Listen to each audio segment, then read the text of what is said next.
Brought to you by ITIL.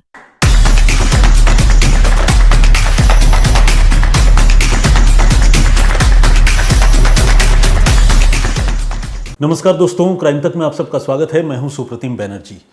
ये भी अजीब इत्तेफाक है कि जब एक बार किसी स्टेट की, किसी राज्य या शहर की स्टोरी रिसर्च में सामने आती है और हम उस स्टोरी को आपके सामने पेश करते हैं, तो अगली बार इत्तेफाक से उसी राज्य की फिर से कोई नई कहानी, कोई क्राइम इन्वेस्टिगेशन की घटना सामने आती है। तो आज जो वाकया, जो क्राइम इन्वेस्टिगेशन की स्टोरी मैं आप सबके लिए लेकर आया हूँ, उसका संबंध भी गुजरात से ही है। प्रीवियस स्टोरी जो थी वो अहमदाबाद से थी और ये स्टोरी है गुजरात के वडोदरा से। हुआ ये कि वडोदरा में एक नौजवान शख्स रहा करता था जिसकी करीब 5 साल पहले शादी हुई थी। नाम था उसका गिरीश। गिरीश बहुत मेहनती था और एक पान शॉप चलाता था जिसका नाम उसने पान पार्लर दे रखा था। और मेहनत से दुकान जाता, काम करता दिन भर, उसके बाद रात को वापस लौट आता, घर परिवार के साथ वक्त गुजारता। यही उसकी ज़िंदगी थी, यही उसका लाइफ था। कोई बहुत ज़्यादा इससे अलग उसने कभी अपनी लाइफ में एक्सप्लोर भी नहीं किया, कोई उछल कूद भी नहीं मचाई। तो देखा जाए तो एक बड़े शांत प्रकृति का, शांत स्वभाव का लड़का था गिरीश। गिरीश अपने दुकान से 15 अप्रैल की रात को वापस चला रहा था, दुकान बंद करने के बाद। लेकिन इससे पहले कि वो घर पहुंचता, अचानक बीच रास्ते से कहीं गायब हो गया। घर वालों ने, खासकर गिरीश की पत्नी ने, गिरीश को फ़ोन करना शुरू किया, लेकिन उसका फ़ोन जो है वो लगातार स्विच ऑफ आ रहा था। गिरीश की पत्नी काफ़ी परेशान हो गई। दूसरे नाते रिश्तेदारों को फ़ोन किया, लेकिन गिरीश का कोई पता नहीं चला। इधर घर के बाकी लोग भी परेशान हो गए, गिरीश को ढूंढने लगे, लेकिन गिरीश के बारे में किसी को कोई जानकारी नहीं मिली। 15 तारीख की जो रात है, यानी 15 और 16 तारीख की जो मिडनाइट है, वो इसी तरह घर वालों की आंखों में निकल गई, क्योंकि वो इंतज़ार करते रहे कि गिरीश घर आएगा। अब वो सोच में पड़ गए कि क्या गिरीश किसी एक्सीडेंट का शिकार हुआ, क्या कोई क्रिमिनल या कोई गैंग, किसी ने गिरीश को किडनैप कर लिया। बहुत परेशान थे, लेकिन उसका कुछ पता नहीं चल रहा था और पता चला भी नहीं। अगले दिन यानी 16 तारीख की सुबह को इस मामले में एक बड़ा ही ड्रामेटिक ट्विस्ट आया। एक बहुत नाटकीय घटनाक्रम में गिरीश जो है वो एक वडोदरा के ही एक पुलिस स्टेशन में पहुंचा।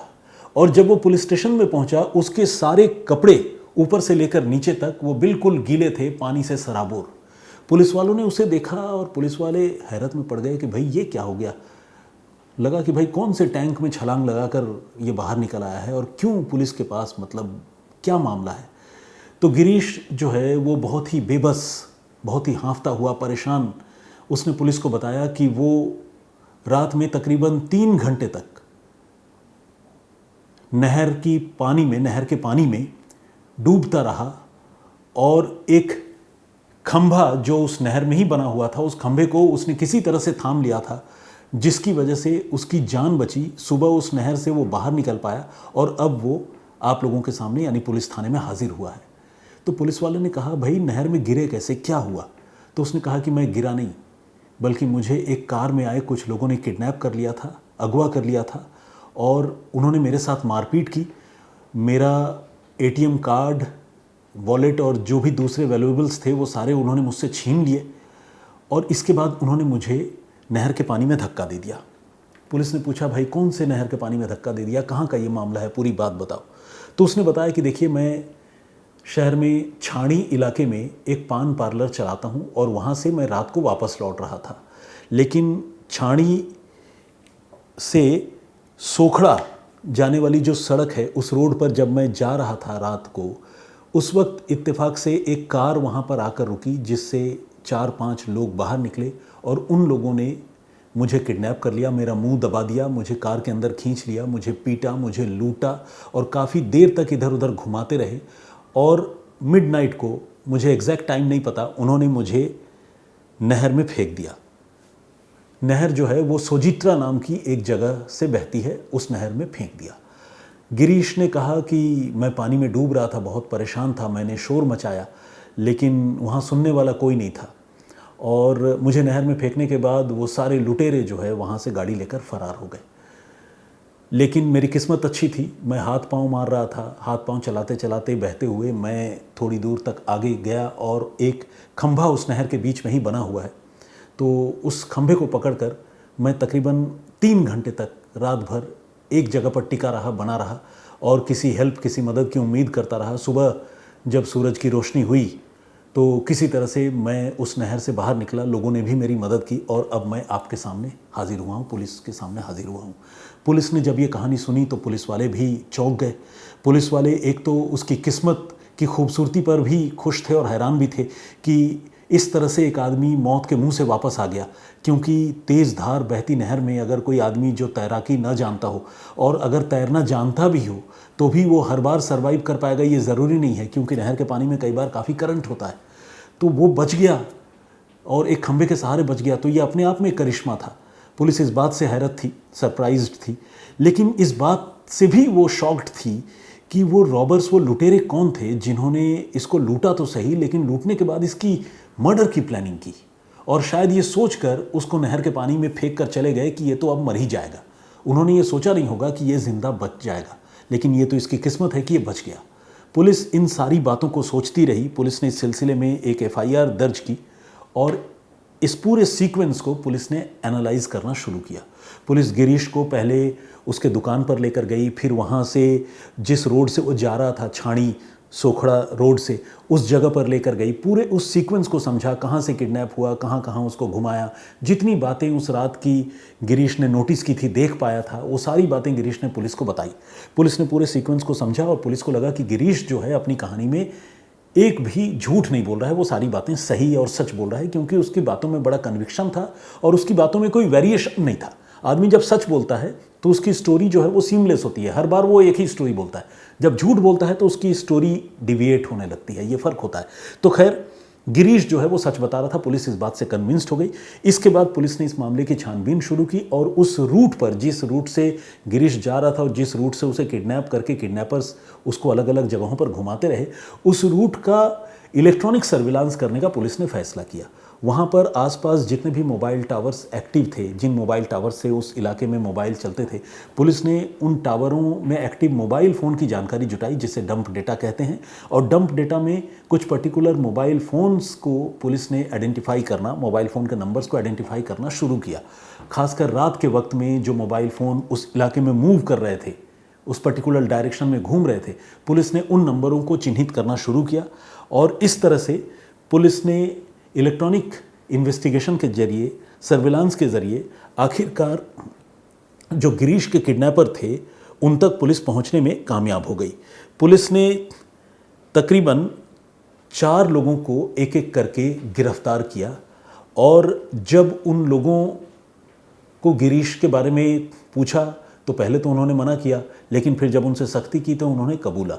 इस बीच चूंकि गिरीश भी पुलिस के साथ ही था, तो गिरीश से जब उनकी पहचान करवाई तो गिरीश ने भी आइडेंटिफाई किया कि हाँ, ये लोग थे। तो एक तरह से ये बात क्लियर हो गई कि यही वो रॉबर्स थे जो गिरीश का मर्डर भी करना चाहते थे और इन्होंने गिरीश का ATM कार्ड वगैरह लूट लिया था। अब पुलिस ने इन रॉबर्स से पूछा कि भैया, ATM कार्ड भी तुम लोगों ने लूटा था, गिरीश के साथ तुमने मारपीट की, तुमने ATM कार्ड का क्या किया? तो उन्होंने कहा ATM कार्ड तो हमारे ही पास है। बोला पैसे क्यों नहीं निकाले? तुमने पिन भी पूछा था? तो बोला कि नहीं, हम डर गए थे, हमें लग रहा था कि कहीं हम किसी CCTV कैमरे में ना आ जाए और हम आइडेंटिफाई ना हो जाए, इसलिए हमने नहीं निकाला। अब पुलिस ने उनसे सख्ती की और कहा कि देखो, अगर सिर्फ लूटपाट ही इरादा होता तो तुम लूटपाट करके गिरीश को वहीं किसी सड़क पर धक्का देकर वहाँ से फरार हो सकते थे, भाग सकते थे। तुम लोगों ने गिरीश के मर्डर की प्लानिंग की थी और इसी वजह से इतनी दूर सोजित्रा नहर ले जाकर तुमने आधी रात को उससे नहर में धकेल दिया। क्यों? गिरीश की हत्या तुम क्यों करना चाहते थे? इसके पीछे की वजह क्या है, ये बताओ। अब जो भी प्रोबेबल मर्डरर थे, यानी संभावित कातिल थे, जिन लोगों ने गिरीश को किडनैप किया था, उन लोगों को मानो सांप सूंघ गया। उनको जवाब देते नहीं बना कि अब पुलिस को क्या बताएं। लेकिन जब पुलिस ने और सख्ती की तो वो टूट गए और उन्होंने कहा कि देखिए, हमने जो है गिरीश के मर्डर की प्लानिंग इसलिए की थी क्योंकि हमें इसके लिए सुपारी दी गई थी, यानी हमें इसके लिए रुपए दिए गए थे। जिस एक आदमी को पुलिस ने गिरफ्तार किया था 4 लोगों में, उनमें एक आदमी था नरेंद्र उर्फ निकुल गोस्वामी। तो निकुल गोस्वामी को 35,000 रुपए की सुपारी मिली थी। और सुपारी देने वाले के बारे में जब पुलिस ने पूछताछ किया, पता किया, तो पता चला कि यह आदमी कोई और नहीं बल्कि कौशिक शर्मा नाम का गिरीश का ही एक जानकार है, जो एक हेयर सैलून का ओनर है। अब सवाल है कि कौशिक शर्मा ने गिरीश की सुपारी क्यों दी, उससे गिरीश की क्या दुश्मनी थी। तो पुलिस ने अब कौशिक शर्मा के बारे में जानकारी जुटाने की शुरुआत की। उसके मोबाइल फ़ोन का नंबर निकाला पुलिस ने और उस नंबर की कॉल डिटेल निकलवाई। तो न सिर्फ कौशिक शर्मा का सच सामने आया बल्कि कौशिक के साथ इस मर्डर कॉन्स्पिरेसी में जो एक और शख्स शामिल था उसका भी सच इस मामले में बेनकाब हो गया। कौशिक के साथ कोई और नहीं बल्कि गिरीश की पत्नी, गिरीश की वाइफ फाल्गुनी, वो इन्वॉल्व थी, जो कौशिक के साथ पिछले 2 दिनों में 100 बार से ज़्यादा मोबाइल फ़ोन पर बात कर चुकी थी। आप सोचिए, हम अगर किसी को बहुत चाहते हैं, प्यार भी करते हैं, ऐसे तो माँ बाप, भाई बहन, दोस्तों के बीच में भी मोबाइल फ़ोन पर बातचीत होती है, कन्वर्सेशन होता है, लेकिन वो गिनती 2 दिनों में 100 बार नहीं पहुँचती। कोई अगर 100 बार किसी से बातचीत कर रहा है तो आप ये समझिए कि उनका रिलेशनशिप किस तरह का है। आमतौर पर प्यार मोहब्बत करने वाले जो लव बर्ड्स होते हैं, प्रेमी जोड़े, वो इस तरह से सैकड़ों बार बात करते हैं। इसके अलावा अगर कोई प्यार मोहब्बत के अलावा किसी कॉन्स्पिरेसी में इन्वॉल्व हो, कोई साजिश रच रहा हो, हर पल कोई नया मूव कर रहा हो, तो फिर वो इस तरह से बातें करता है। और इन दोनों का रिलेशनशिप अपने आप में बड़ा वियर्ड था, क्योंकि एक तरफ तो गिरीश जो है वो मैरिड आदमी था और उसकी वाइफ फाल्गुनी वो कौशिक शर्मा के साथ इन्वॉल्व नज़र आ रही थी मोबाइल फ़ोन के ज़रिए। तो पुलिस ने पहले कौशिक को पकड़ा और फिर फाल्गुनी को भी पकड़ा और इसके साथ वो भयानक सच्चाई सामने आई जिसका सच जानकर खुद गिरीश भी हैरान रह गया। असल में जैसा कि मैंने आपको बताया, गिरीश और फाल्गुनी की शादी तकरीबन 5 साल पहले हुई थी, लेकिन फाल्गुनी शादी के पहले से कौशिक शर्मा नाम के इस लड़के के साथ, इस आदमी के साथ अफेयर में इन्वॉल्व थी। गिरीश को शादी के वक्त इस बात की जानकारी नहीं थी। शादी के बाद भी ये रिश्ता चोरी छिपे चलता रहा। गिरीश को कुछ नहीं पता था। एक दिन क्या हुआ कि गिरीश ने फाल्गुनी को कौशिक के साथ बातचीत करते हुए पकड़ लिया और इसके बाद उसने फाल्गुनी को काफ़ी डांटा फटकारा और कौशिक को भी वार्न किया, चेतावनी दी कि वो इस तरह से न करे, क्योंकि फाल्गुनी जो है अब एक मैरिड लेडी है, उसकी पत्नी है, वो ये शोभा नहीं देता कि वो उसके साथ इस तरह से रिलेशनशिप में रहे। लेकिन आप कहिए कि कौशिक और फाल्गुनी का दिमाग ख़राब था और उन लोगों ने ये तय किया कि वो गिरीश की हत्या कर देंगे। और इसके बाद फाल्गुनी इस मामले में ज़्यादा प्रोएक्टिव थी। उसने रुपए पैसों का भी इंतज़ाम किया, कुछ पैसों का इंतज़ाम कौशिक ने किया और दोनों ने मिलकर पहले नरेंद्र उर्फ निकुल गोस्वामी नाम के एक आदमी को 35,000 रुपये की सुपारी दी। इसके अलावा नरेंद्र और निकुल गोस्वामी के अलावा एक लड़के को और जिम्मेदारी दी जिसका नाम था रुद्र रावल। ये रुद्र रावल नाम का आदमी जो है ये लगातार गिरीश की रेकी किया करता था। कुछ दिनों तक उसने रेकी किया, ये पता किया कि गिरीश कब घर से निकलता है, पान शॉप कितने बजे जाता है, कब वो दुकान बढ़ाता है, वहाँ से वापस कब आता है, उसका रूट क्या है।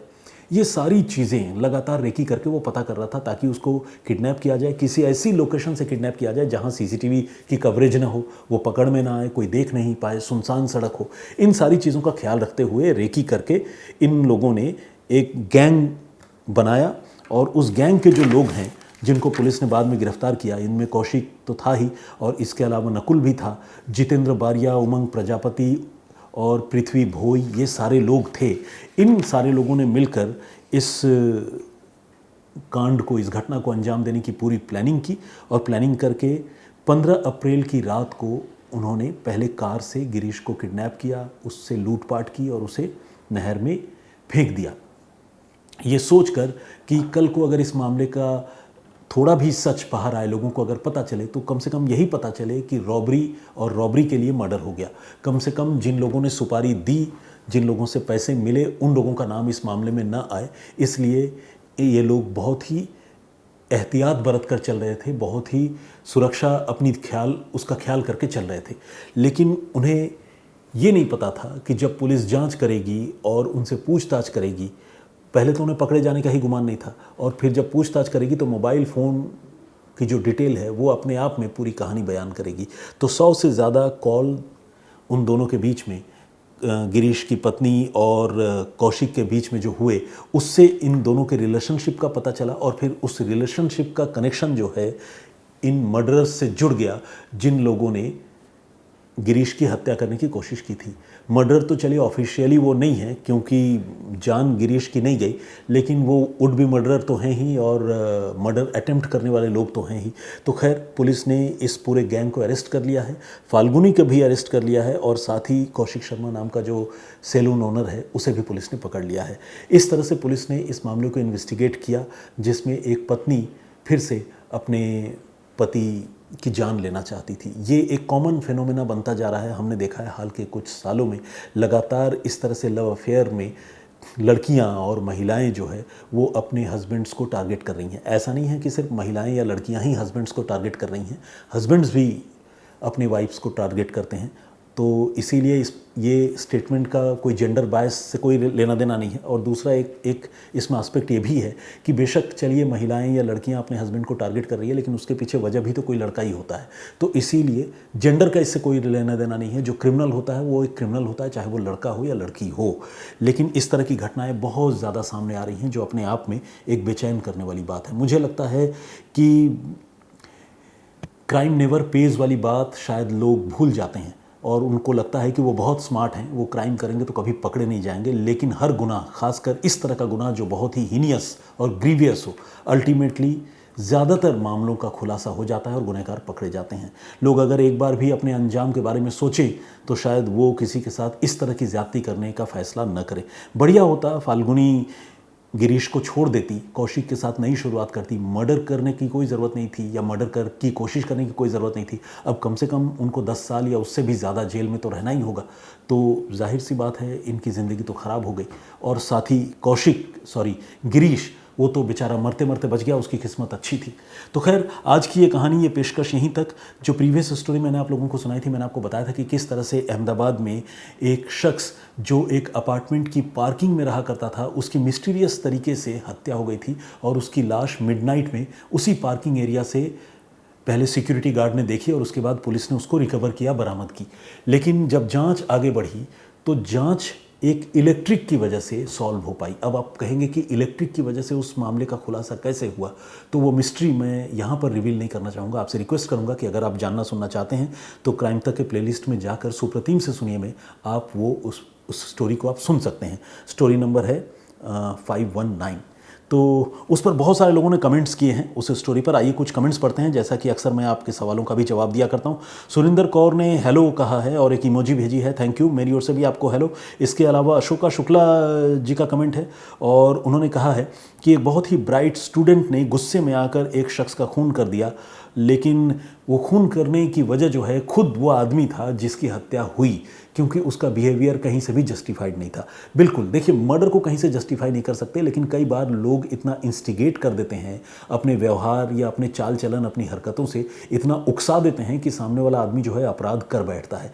इस कत्ल को हम कहीं से भी जस्टिफाई नहीं कर सकते, लेकिन जिसकी हत्या हुई उसकी हरकत भी कहीं से सही नहीं कही जा सकती। अगर आप इस कहानी की तह में जाना चाहते हैं तो आप उस स्टोरी को सुन सकते हैं।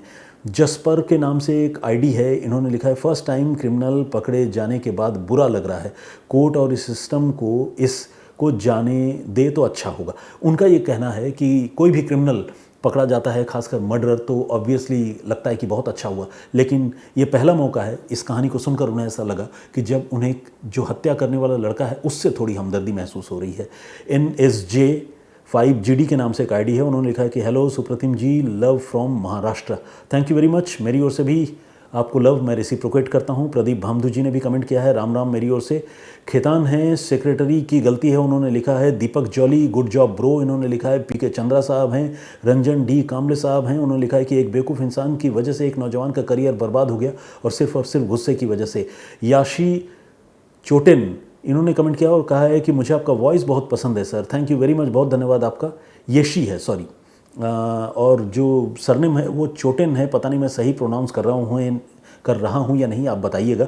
जगदीश के चांडेगड़ा जी हमारे रेगुलर लिसनर हैं और रेगुलर कमेंट भी करते हैं, उन्होंने इस घटना को, दास्तान को अजीबोगरीब कहा है। शनि तक के नाम से एक आईडी है और इसके अलावा योगा विथ विकास हैं और उन्होंने भी कहा है कि हत्या की ये घटना जो है वो कांजी भाई की उदंडता यानी उनके व्यवहार की वजह से पैदा हुई है। बिल्कुल इस बात में कोई दो राय नहीं है। रजनी आर के नाम से एक आईडी है, उन्होंने भी कमेंट किया है। रेखा बभोर जी ने कमेंट किया है और कॉम्प्लीमेंट दिया है, thank you very much. Bhaskar Sharma ji हैं और इसके अलावा शफीकुल हसन साहब हैं, उन्होंने प्रणाम कहा है, मेरी ओर से भी आपको प्रणाम। इसके अलावा एम वगैरह लिखा हुआ है, मतलब एम नॉन स्टॉप, बहुत सारा एम लिखा हुआ है, वो एक आईडी है और उससे उन्होंने कहा है कि हेलो सर, मुझे आपका वॉइस बहुत पसंद है, मैं शम सर और आपकी कहानी डेली सुनता हूँ। Thank you very much. और भी बहुत सारे लोगों ने कमेंट किया है, लेकिन आज के लिए इतना ही। मेरी रिक्वेस्ट रहेगी कि आज की इस कहानी पर भी अपनी राय ज़रूर दीजिएगा। मैं अगली बार जब भी हाजिर होऊंगा तो आप लोगों के सवालों का जवाब दिया करूंगा और इसी तरह अगर आपके कुछ कमेंट्स होंगे तो उस पर कुछ रेसिप्रोकेट करने वाली बात होगी तो वो भी करूंगा। फिलहाल मुझे इजाज़त दीजिए, मेरे साथ कैमरा पर्सन इमैनुअल को भी इजाज़त दीजिए और अपना बहुत ख्याल रखिए, सुरक्षित रहिए। जय हिंद, जय भारत।